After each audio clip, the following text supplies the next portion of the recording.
But they have the luxury. They keep winning to sit these players out. But Micah Hyde signed today. Player coach signing to the practice squad. The Bills let go Deion Kane, their practice squad receiver, buried on the depth chart anyways, had a good preseason, but just isn't a role for him as the Bills are 6 deep at receiver still, but that could change any moment as the Bills need some roster spots for Carter, for Grable.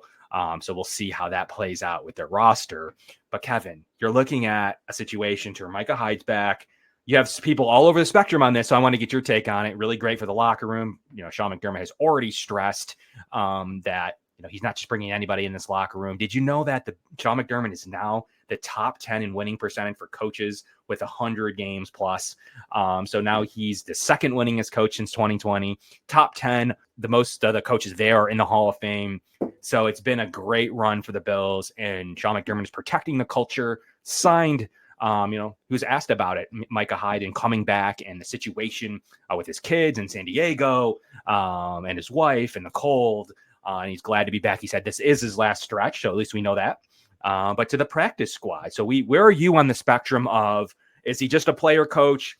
Josh Norman going to sit on the practice squad, most likely not going to see him? Or is this a situation, do you really think there could be sub-package role and or real snaps for him? So I guess talk to me about your thoughts on Micah Hyde and what you think the Bills are going to do with him as far as a football player.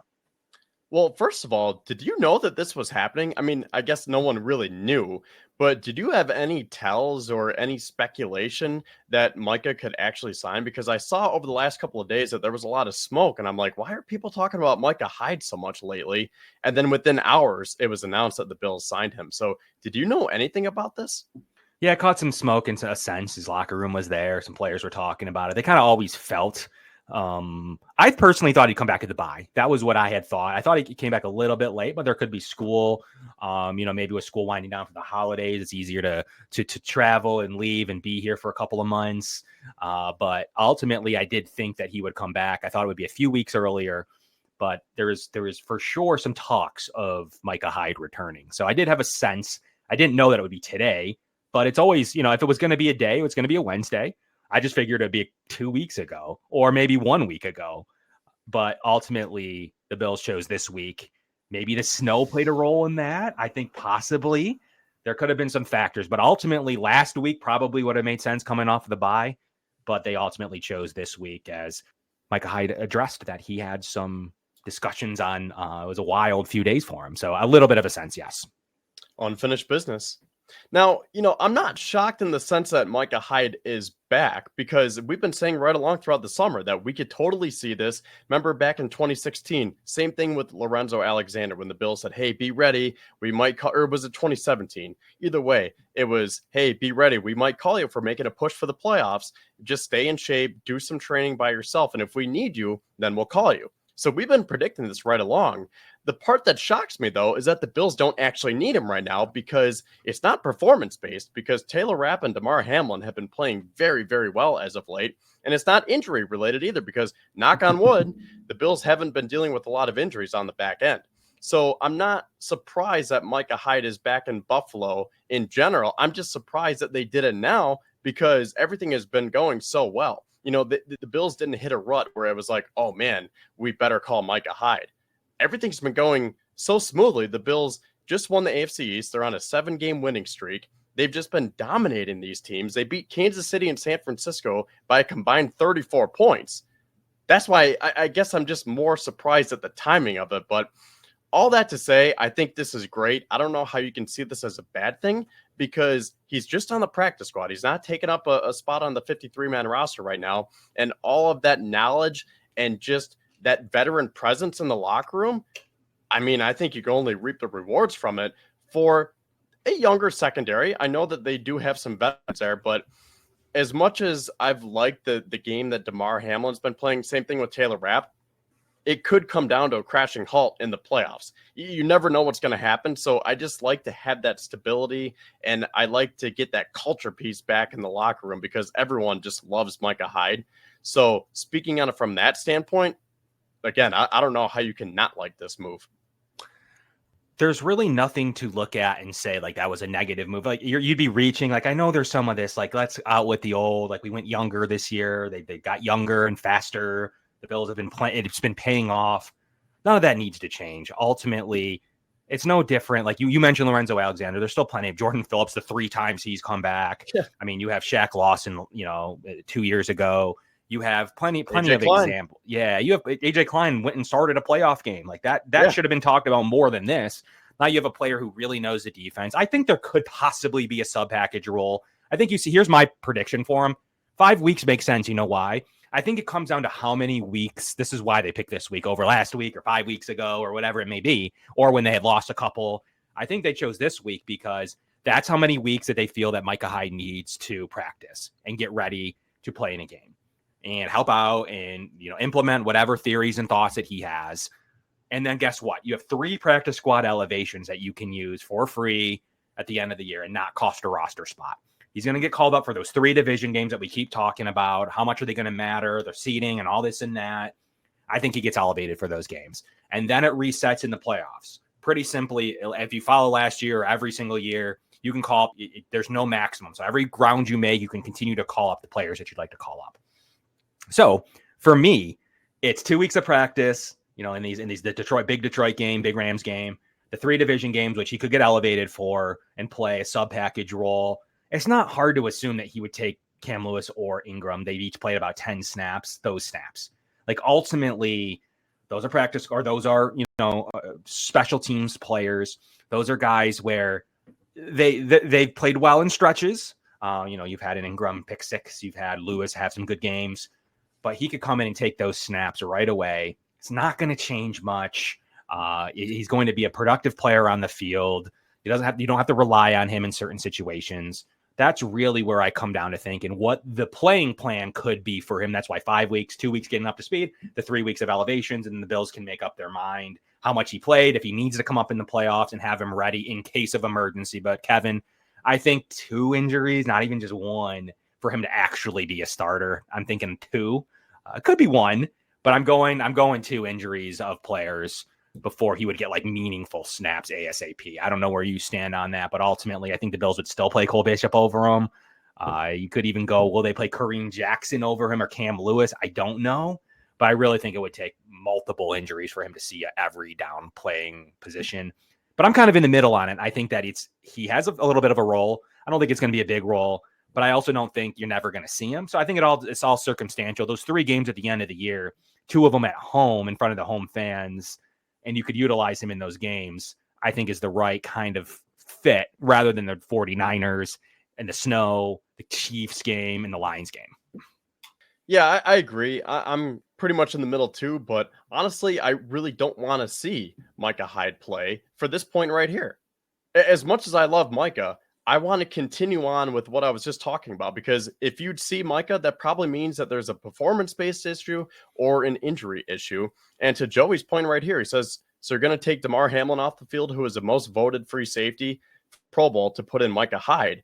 And yeah, like the Bills are all about fairness, right? And they want to give these guys their chances. I don't see this coaching staff taking Damar off the field when he is the most voted free safety right now in terms of being the representative for the AFC in the Pro Bowl, and just say, well, thanks for what you've done so far, but now we have Micah Hyde. So honestly, I just hope that Micah is that player coach for now. Rapp and Hamlin continue to play well, and look at it from this standpoint too. Cole Bishop, in terms of being a starting safety, he had that 1 game in Houston, and it was not the best game to say the least. What can Micah Hyde do for his career now? Now, sure, he's not going to be there every step of the way, and it's not like he's going to be with him for multiple years. Micah said, I'm just playing for this year and this year only. Maybe I'll stay within the organization, but in terms of playing, it's this year. So I'm looking at it from the Cole Bishop standpoint and saying maybe he can help groom Cole Bishop for when Bishop is ready to become a starter. He can be there as that veteran depth and insurance, just to be that voice for Taylor Rapp and Damar Hamlin, right?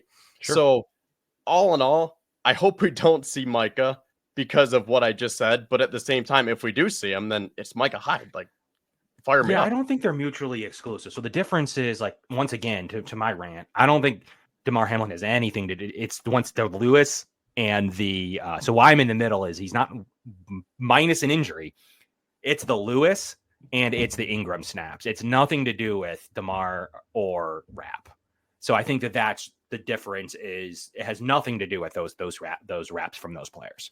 But it would you affect the use sub Micah guys as that dime defensive back? Because I can't see them doing that with Micah. Really? You think so? I think so. Yeah, I think they could. I mean, guess who played it last year? Rapp, right? So ultimately, he can take that role. You're not going to take him off the field though. Rapp and Hamlin at this stage, they're not going to get taken off.